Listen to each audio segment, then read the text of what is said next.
గతంలో ఉన్నటువంటి రాజకీయ వ్యవస్థ, అక్కడ ఉన్నటువంటి భూ కబ్జాదారులు, వాళ్ళకు సహకరించినటువంటి రెవెన్యూ సిబ్బంది ముగ్గురు మిలాఖత్తై ప్రజలకు, పేద ప్రజల రికార్డులను పూర్తిగా ఉద్దేశపూర్వకంగానే తగలబెట్టారు.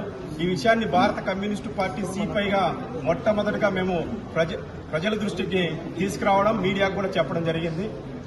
దాదాపు నెల రోజులు గడుస్తున్నా ఆ కేసులో పురోగతి ఏమీ కనిపించడం లేదు.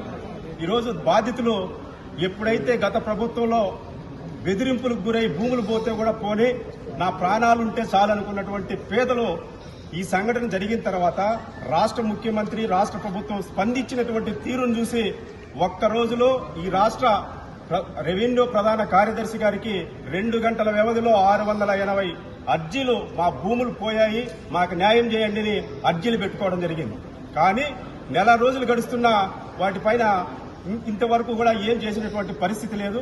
నిన్న మా సిపిఐ పార్టీ రాష్ట్ర నాయకత్వం ఆధ్వర్యంలో మేము మళ్లీ ఒకసారి మంత్రి గారిని కలవడం జరిగింది.